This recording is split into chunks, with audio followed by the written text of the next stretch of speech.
I am Shernaz Cama. I teach at Delhi University at Lady Shri Ram College. I also have headed the UNESCO Parsi Zoroastrian project or Parzor for 20 years. This has now grown into the Parzor Foundation, which studies and records Zoroastrianism across the world.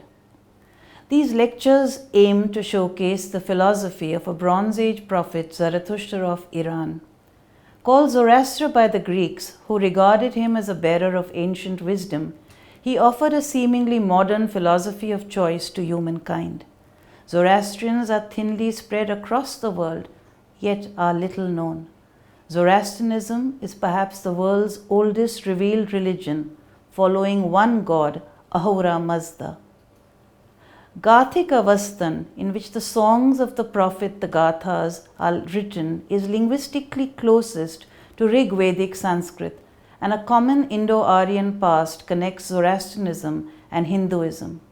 Once state religion of the largest empire of the ancient world, it was reduced to a handful of refugees, and today is one of the smallest minority religions in the world, with just about 50,000 followers in the Indian subcontinent, about 25,000 left in the Iranian homelands, and the rest in diasporas across the world.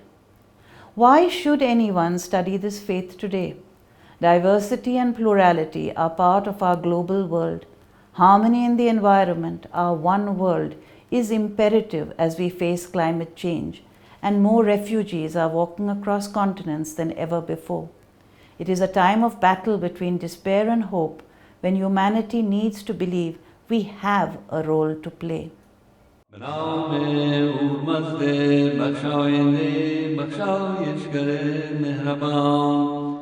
Prophet Zarathustra was born around 1600 BC in Central Asia.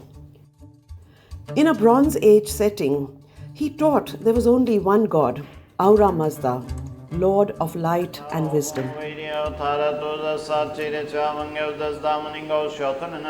his Gathas, he spoke of choice available to man between the creative spirit Spenta Menu and the spirit of destruction and anger, Angra Menu or Ahriman.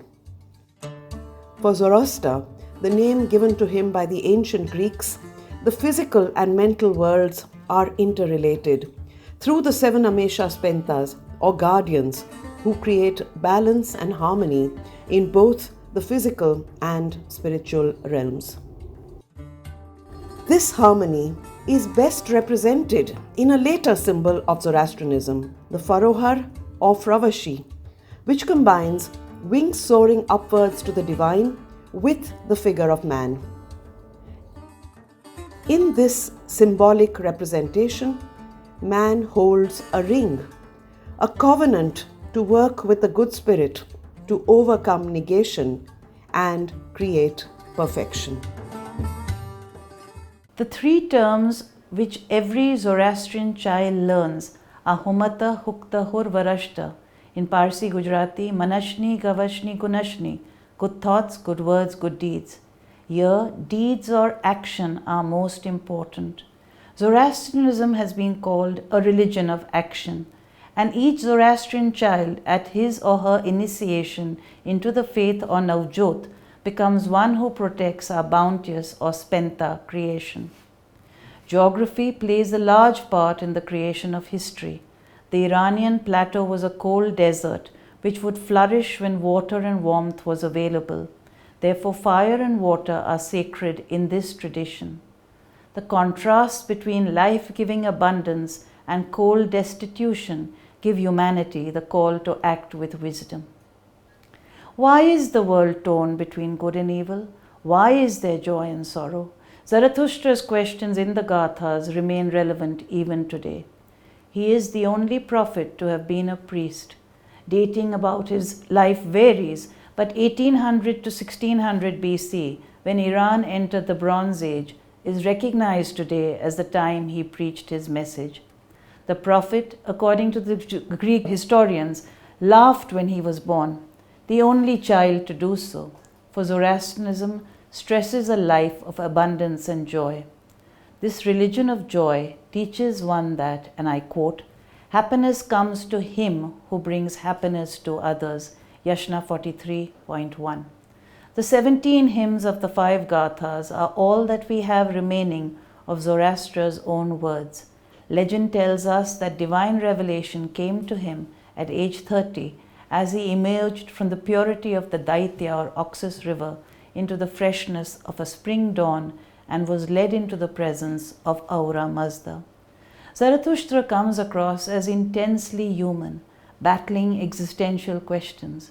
It is said he passed away at the age of 77. The Greeks see him as a sage and prophet, the founder of the Magi tradition of the wise men of the East.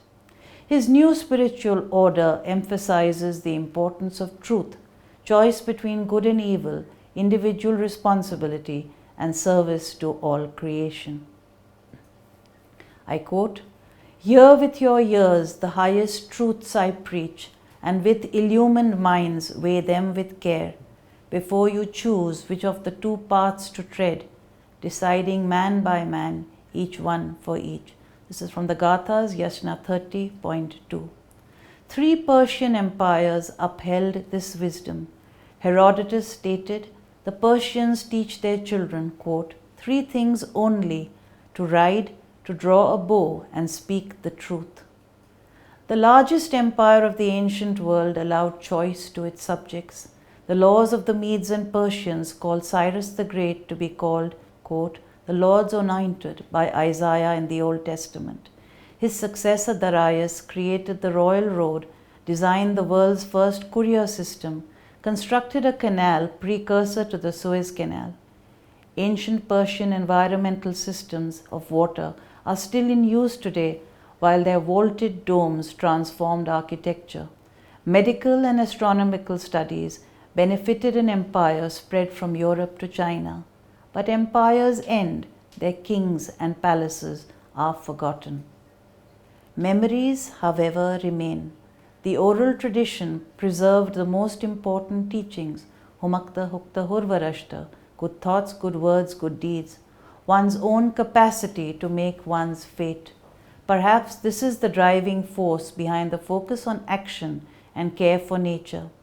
Zoroastrians spread across the world have become well known, be it in the worlds of science, commerce, education, philanthropy, the arts and crafts, even the multi-layered cuisine of the community.